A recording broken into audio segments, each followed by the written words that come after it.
Mga baboy kayo?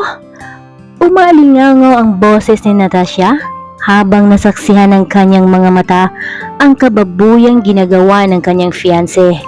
Kasama mismo ang best friend ng kanyang fiancé na hindi babae kundi isang lalaki.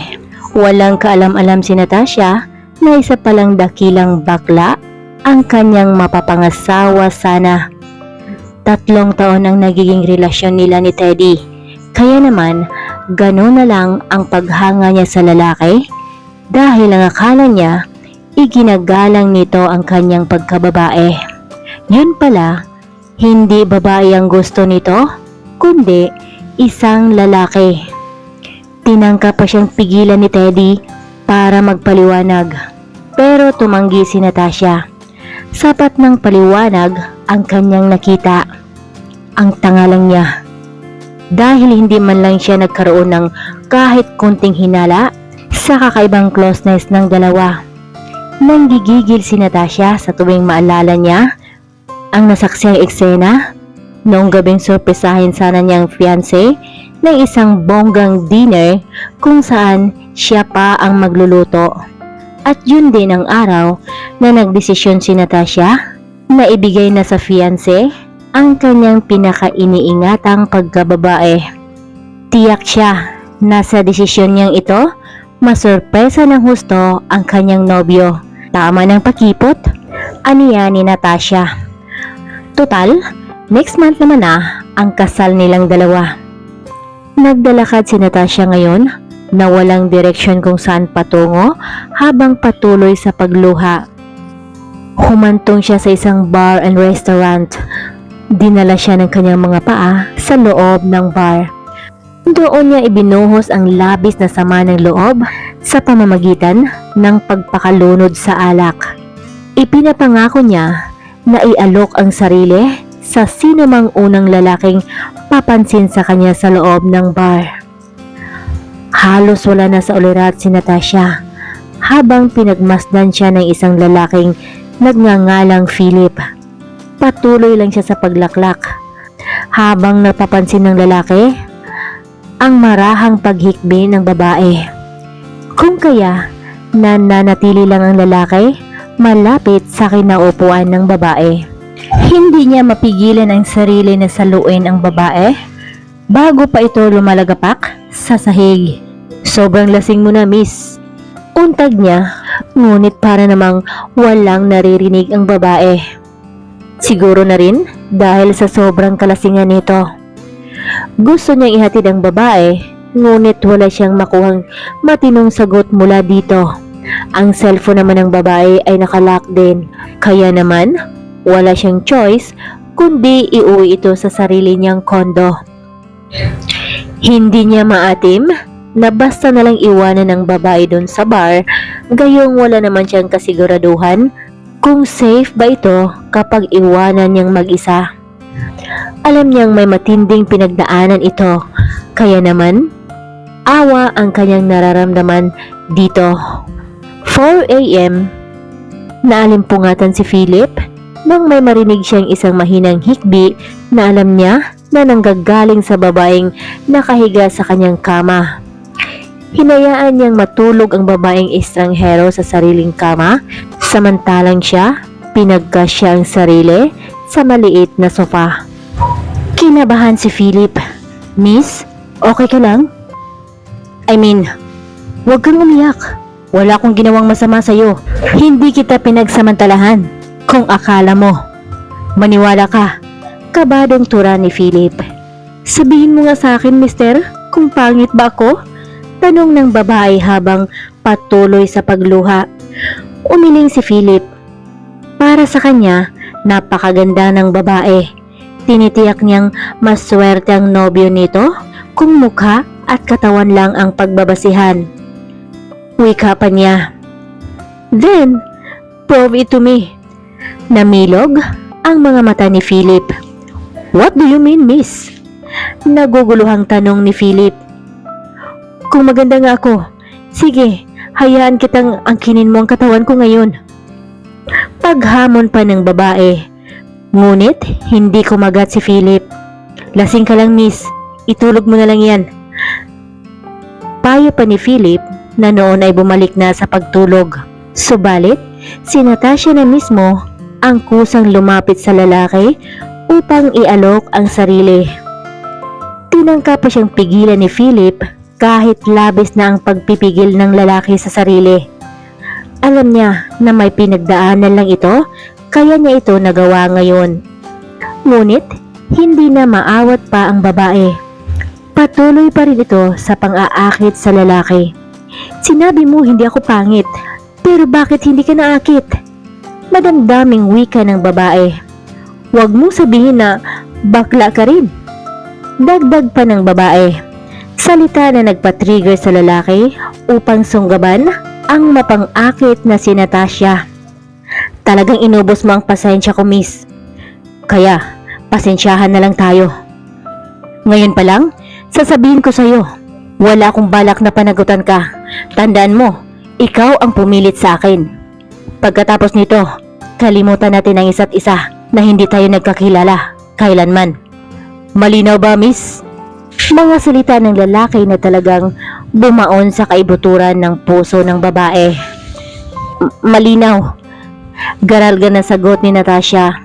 Ngayon, napatunayan ng babae na siya ay isang babae na hindi kaibig-ibig, hindi kakit-akit at walang halaga. Gusto man niyang magsisi pero huli na para umatras. Buong tapang niyang pinanindigan ang ginawa niyang pang-aakit sa lalaki. Gulat na halos hindi makapaniwala si Philip nang matuklasang berhen pa pala ito. Berhen palang babaeng inakala niyang pakawala. Papaano mo ba maisip na inosente at walang karanasan ang babaeng ilang beses mo nang tinanggihan, ngunit paulit-ulit ka pa ring inaakit? Sulsul pa ng kabilang isip ni Philip. Sorry, nahihiyang salita ng lalaki. Isang ngisi lang ang isinukli ni Natasha. Don't say sorry. Inakit kita. Pinilit kita. Remember? Taas ng tugon ng dalaga. Paika-ika pa ang mga hakbang nito patungong banyo. Nahahalata naman na pinilit lang niyang wag indain ang sakit. Sinusubukan pa siyang tanungin ng lalaki kahit pangalan man lang sana nito. Ngunit isang matiim na titig lang ang ipinukol niya sa lalaki bago ito magsalita. Para saan pat kilalanin natin ang isa't isa kung pagkatapos nito hindi na tayo magkakilala? Maangas na salita ng babae, sabay dampot ng kanyang sling bag at tuluyan ng nilisan ang tahanan ng lalaki. Huwag kang mag-guilty, Philip. Inakit ka lang ng babaeng yun. Bulong ng kabilang isip niya. Subalit, kahit anong paggagamot niya sa kanyang sarili, hindi talaga niya maiwasang makonsensya. Sino bang babaeng yun? Puno ng pagsisising sambit niya na kahit kuhanan man lang sana ng larawan ito, hindi niya nagawa. How stupid am I? Pagkastigo pa niya sa kanyang sarili. Kahit ilang taon nang lumipas, pero nananatili pa rin sariwa sa kanyang diwa na para bang kahapon lang nangyari ang lahat. Ang babaeng yun ang dahilan kung bakit hindi niya na magawang makipagrelasyon sa iba, na para bang nakadikit na ang sistema niya sa imahe ng babae. Hindi niya maaring makalimutan ang mukha ng babaeng ito. Natitiyak niyang makikilala niya ito sa oras na magtagpong muli ang kanilang landas. What's up, pare? Paunang bati ng kaibigan niyang si Alvin. Eto, alam mo na, matamlay niyang tugon. It's been 4 years. Move on, pare. Natatawang ani nito. Isa si Alvin sa nakakaalam sa pinagdaanan ni Philip. I tried, pero ewan ko, mababaliw na ata ako. Humahalakhak si Alvin. Hindi makapaniwala ang kaibigan niya na masasabi ni Philip iyon. Okay, bago ka pa mabaliw, let's meet first. Pahayag ni Alvin. Bihira na lang kasi silang magkikitang magkaibigan simula nung nangyari ang insidenteng iyon. Ngunit wala doon ang isip ng lalaki kundi nakatuon ang isip niya sa isang babaeng nahagip ng kamera habang ka-video call niya ang kanyang kaibigang si Alvin. Naniga si Philip sa kanyang kinaupuan. ni hindi nga niya maipaliwanag ang kanyang nararamdaman. Sino yung babaeng dumaan, pre? Nauutal niyang tanong. Si Natasha, may sekretary. Mahigit 1 taon na siya dito. Hindi mo siya nakikita dahil hindi ka naman na pumupunta dito. Kasual na tugon ni Alvin. Hindi mapakali si Philip. Kailangan niyang makita ang babae ngayon din. Kaagad na tinungo ni Philip ang opisina ng kanyang kaibigang si Alvin. Oh, anong masamang hangin ang nagtangay sa iyo dito? Pang-aasar ng kaibigan. Bakit? Masama bang dalawin ko ang matalik kong kaibigan? Ngising wika nito. Pasimpleng umiikot ang mga mata ng lalaki, pero bigo siyang makita ang babaeng kanina lang nahagip ng kamera habang kausap niya ang kaibigang si Alvin. Ilang sandali pa, tumambad ang babaeng kanina lang lihim niyang hinahanap. May dala itong isang tray ng merienda para sa kanyang boss at sa bisita. Oh, may bago ka palang magandang sekretary, pre. Untag pa ni Philip. Oh yes, this is my secretary, Natasha Suarez. Actually, mahigit 1 taon na siya dito.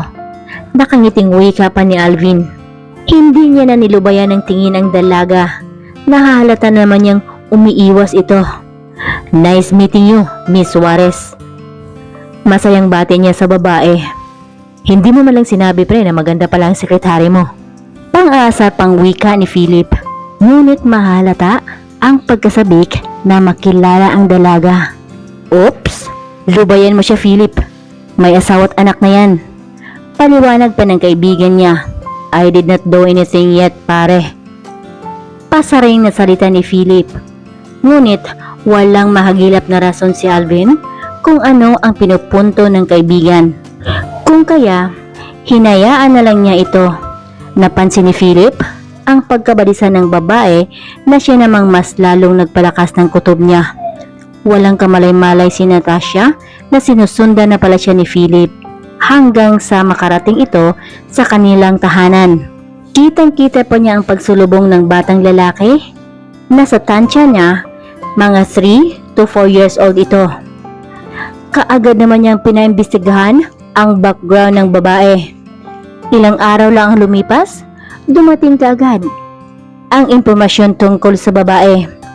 Gulat pa siya nang malamang single mom lang pala ito at walang naging karelasyon simula nung niloko ito ng fiancé na isa palang bakla. Kaya mas lalong lumakas ang kutob ni Philip na siya ang ama ng bata kahit hindi niya ito kamukha. Nakuha kasi ng bata ang perpektong itsura ng kanyang ina. I'm sorry pero hindi kita kilala, sir. Madiin na wika ni Natasha. Akmang sasakay na siya ng jeep patungong trabaho nang sapilitan siyang isinakay ni Philip sa kanyang kotse. Hindi ka makauwi hanggat hindi ka umamin sa akin. Desperadong salita ni Philip. Nagmamatigas pa rin ng babae. At tila ba nandilisik pa ang mga mata nito habang nakatitig sa kanya. Natitiyak ng binata na hindi niya ito mapapaamin kung hindi niya gamitan ng dahas. Ngayon, sagutin mo ang tanong ko. Ikaw ba ang babaeng nakasama ko nung gabing iyon? Ang totoo, sigurado si Philip na ang babaeng nakasiping niya noong gabing iyon at ang babaeng ito ay iisa lang. Pero nais niya lang na marinig mula mismo sa bibig ng babae ang pag-amin. Umamin na si Natasha. Dala na rin ng takot at pangamba na baka hindi na siya makakauwi sa kanyang anak. Last question. Seryosong salita ng lalaki na siya namang nakapanlalamig ng buong kalamnan ng babae. Ako ba? Ang ama ng bata? Dumoble ang kabang naramdaman ni Natasha. Hindi siya kagad nakasagot. Huwag mong antayin na ako pang gumawa ng hakbang para malaman ko ang katotohanan. Dahil kapag mapatunayan ko, kukunin ko ang bata. Ilalayo ko sa iyo at hindi mo na siya makikita kahit kailan. Mga salita ni Philip na puno ng pagbabanta na siya namang ikinatatakot ng dalaga. Batid niya na kayang-kaya ng lalaki na tutuhanin ang lahat ng mga pagbabanta sa kanya.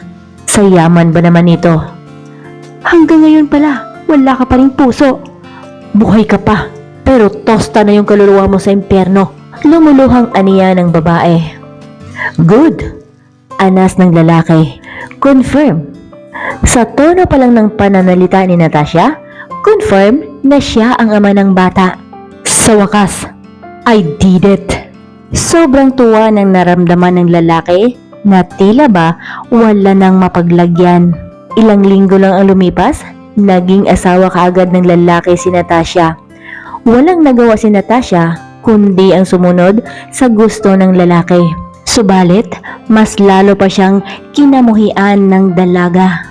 Wala namang ipinakitang masama si Philip sa mga magulang ni Natasha. Sa halip, iginagalang pa niya ang mga ito sa abot ng kanyang makakaya. Kaya naman, madaling nakuha ni Philip ang loob ng kanyang mga biyenan.